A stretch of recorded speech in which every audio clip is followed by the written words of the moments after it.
Johnny Henderson, formerly O'Neal, said that she doesn't know she ever really loved Shaq. Shaq has a new beef with a media personality. We have a review of Black Twitter on Hulu, the documentary. We'll get into that. And Kimora Lee Simmons responds to her daughter Aoki's fling in St. Bart's. That's what we're going to get into today on RSVP with Jill Munroe. All right, guys, let's get into it. Shaunie O'Neal, formerly Shaunie O'Neal, she's now Shaunie Henderson. She recently appeared on the Tamron Hall show to promote her new book. It is called Undefeated, and there's some words after it that I'm forgetting, but it's recently released. It's a memoir. It's meant to inspire and encourage women. And she's in a little bit of a controversy because of her comments on the show. Let me read to you exactly, because I like receipts, I like notes, exactly what Shaunie said. She said, looking back, I don't know that I was ever really in love with the man, but I was in love with the idea of being married to the man I had a family with. This is in her book. I was in love with the idea of building a life together. I truly did enjoy spending time with him. NBA road trips gave me a chance to be with my husband and experience the NBA life for a little while. So people are like, she's a gold digger. Ah. Well, first of all, I think, well, one, I wanted to separate some fact from fiction of some things that have been circulating for quite a while regarding this. So, again, referring to my notes, people often refer to Shaunie's first marriage. She was married to a man. And before I get into it, you probably have heard the rumors. There are rumors. He used to work for Shaq. She cheated on her husband with Shaq. Now, I can't confirm if she got involved with Shaq while she was still married. However, what I can say is that Davin did not work for Shaq. He had a company. There were some contract deals, so to speak, that they did together, but he was not an employee of Shaq, who at the time had his Twism, which was a record label kind of entertainment company. Twism was an acronym for The World Is Mine. So that rumor has been going around for quite some time. People also say, well, her husband was a preacher, her ex-husband, her first husband, who is the father of her oldest son, Miles. They're like, he was a preacher. Davin was not a preacher. So they were into church. They attended Faithful Central, which is a church here in Inglewood, Los Angeles. But he was never a preacher. Okay. So I just wanted to lay that out there because that rumor has been circulating and circulating for years now. So I wanted to clear that up. As far as Shaunie's remarks, I think it's natural a man comes in and maybe sweeps you off your feet and you want to pursue it. Let's be honest. Let's be clear. There were other women right from the get go. There probably are very few moments in her relationship and 7-year marriage that Shaq was faithful. Shaq came out after Shaunie was getting hit with all the social media commentary about being a gold digger and that's what you expect and blah, blah, blah, blah, blah, to say that he understood and he probably would have felt that way too. So what Shaq said about Shaunie is, I understand I wouldn't have been in love with me either. Wishing you all the best. All love, Shaq. He's been very vocal about missing his marriage and relationship with Shaunie because Shaq is now 52 years old, probably not single, but single, and Shaunie has since remarried to a pastor, and we'll get into, there's a little trauma with him too. We'll get into that, but he's moving on. She was cheated on the entire time. Of course, she probably feels that way. And I know that she alluded to from the beginning, she felt that way, but realistically, from the beginning of their relationship, it was never just Shaq and Shaunie. That's just the way it is sometimes. Recently, Shaq was on a podcast where he said that he can never fully trust a woman because as soon as you open up and are vulnerable with her, she's going to throw that in your face. So Shaq got a lot of things that he has to work out about vulnerability and trust and things of that nature when you're on the other side of the heat. So people are like, how could she do that? Da da da da. You can't trust anybody. Did Shaq ever really love her? If he cheated throughout the whole thing, we know he was being selfish and whatever. They both probably loved the idea of marriage and marriage with each other. But as you go through your paces in a marriage, in a relationship that is high profile, that puts access to a lot of women, and you have a lot of money, things come up.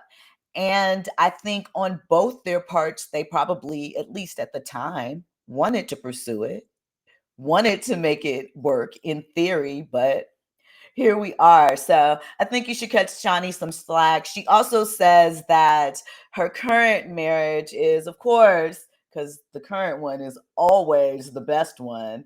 I'm sure that Shaq's marriage was the best thing in the world from her first marriage, but oops, accidentally hit that. But here we are, right? So good luck to Shaunie. Good luck to Shaq. The kids were fully in support of her in the comments. You have to think he probably spent a lot of time away from home. So he, again, in his 2011 autobiography memoir, alluded to the fact that he wasn't the greatest partner, father, because he was absent and a bit immature. It happens. So get off Shaunie.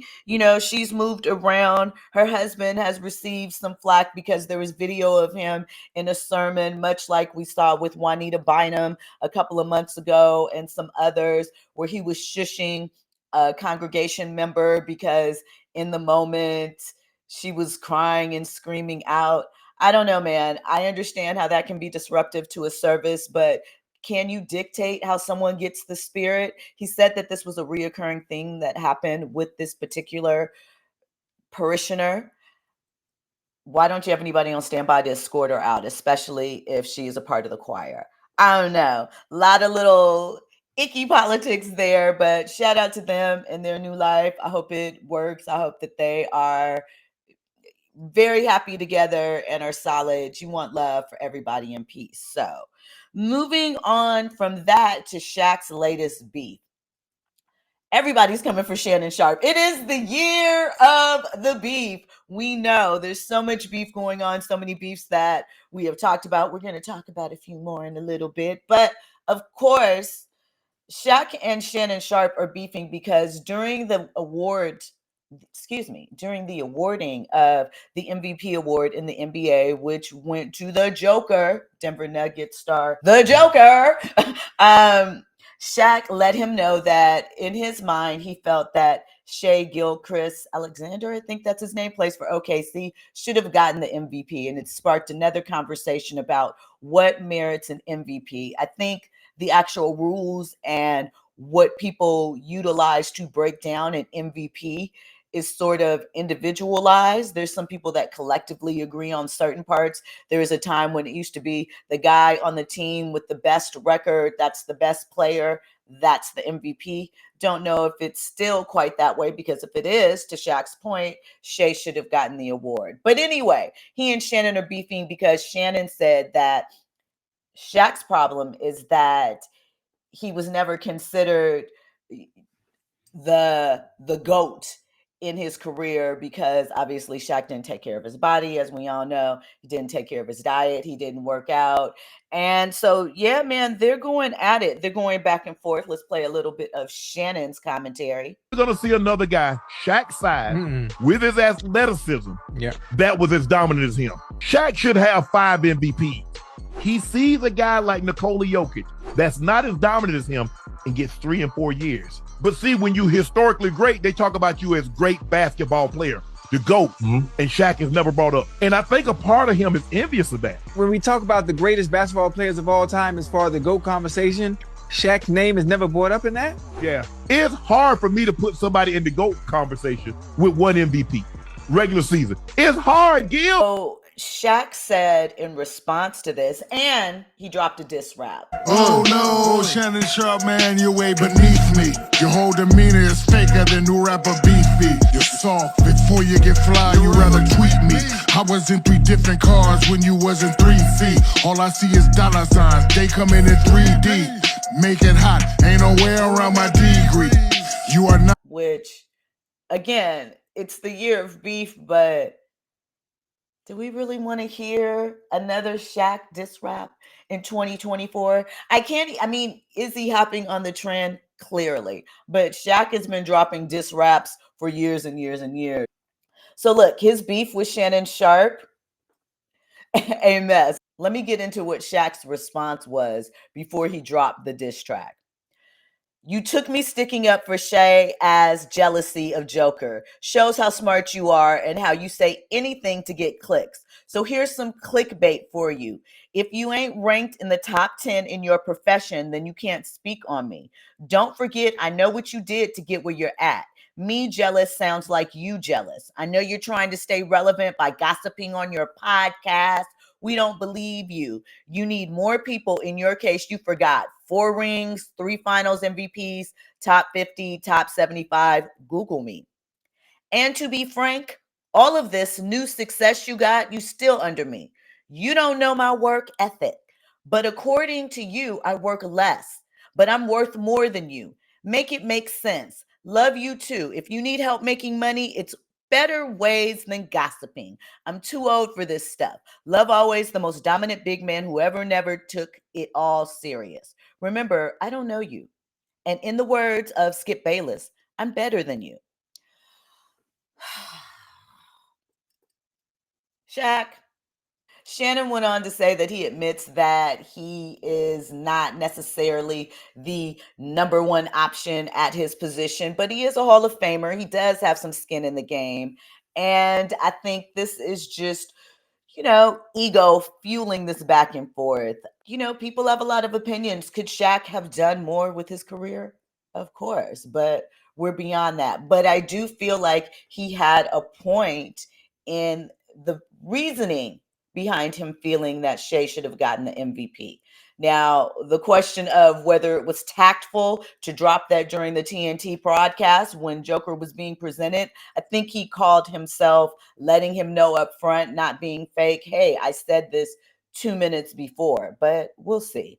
So beyond that, Steven Jackson from All the Smoke tried to jump in the fray because, he is another former NBA player / rapper. Depends on who you ask. He posted, I've had enough of this because, he and Shannon had some back and forth earlier this year. I've had enough of this clown. I got to do it. Both of them asked for it. So I guess he's saying both Shaq and Shannon.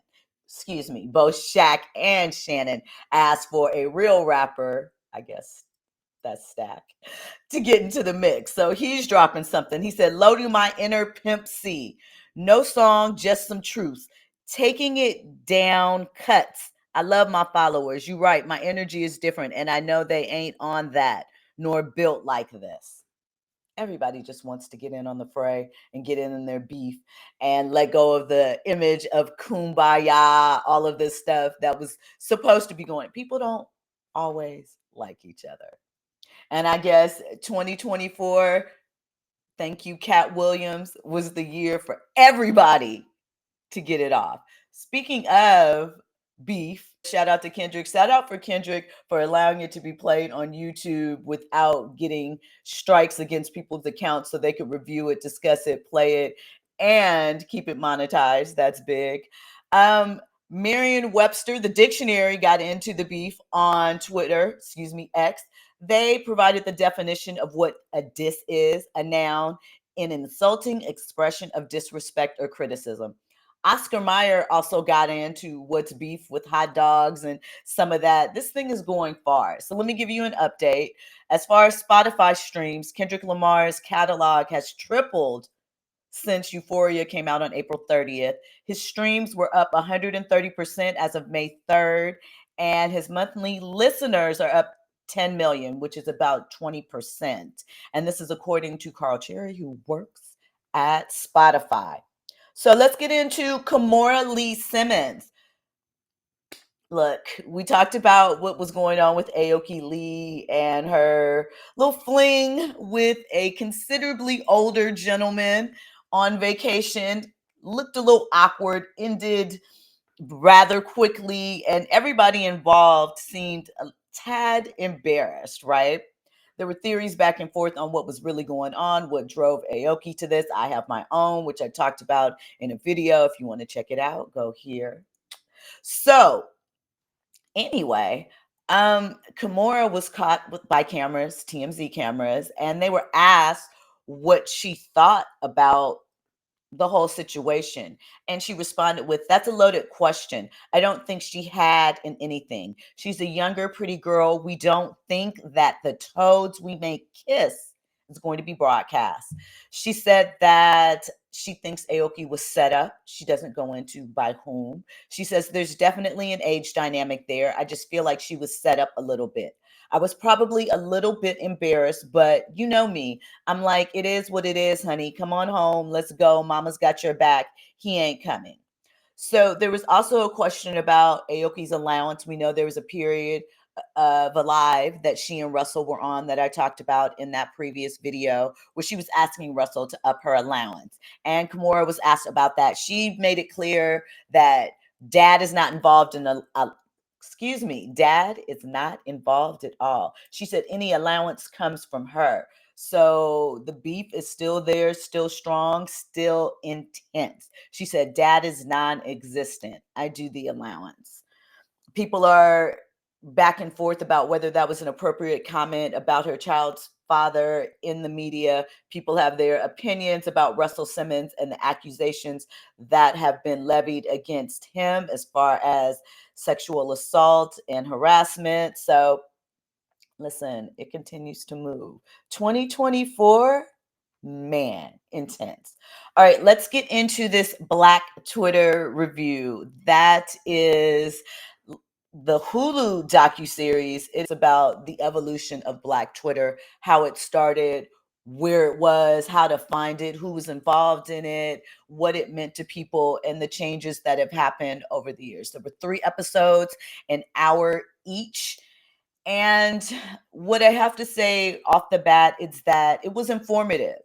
It gave you the origin of some of memes that we are familiar with, that we probably use all the time, that you may or may not have known where it comes from, some history of some other things. But for me, one of the things that I felt like was missing in the commentary and sort of the way that it was discussed was the celebration aspect. Don't get me wrong, it was a celebration, but I was personally just looking for more of a party aspect about certain things and the fun. And it, like I said, it was more informative, maybe like a classroom discussion. It was heavy on political aspects in the second episode. That's primarily what it was about, how Black Twitter gave rise to a different sort of activism in the Black community and what that looked like and the different things that came about as a result of coming together as community on Twitter. So that was a conversation. It also went into other things about Twitter's profitability. It discussed Elon Musk and his takeover and what that has meant for Twitter and Black Twitter especially. It talked to people that worked internally at Twitter that started Twitter Blackbirds, which was sort of a task, a DEI initiative, for lack of a better term, that was tasked inside of Twitter to expand their understanding of this phenomenon that became Black Twitter. And it discussed the scandal, live tweeting thing that is now standard for some programs. Ironically enough, though, there was no live tweeting of it launching on Hulu. There was various people that kind of gave their thoughts that were involved, but I felt like they should have done a watch party for something like this. That's just my personal feelings. All in all, I think it's something you should check out. I just was looking for a more fun experience with it. So no shade, no tea. Okay, thanks for locking in with me here on RSVP with Jill Munroe. Make sure you like and subscribe. Let me know what you think.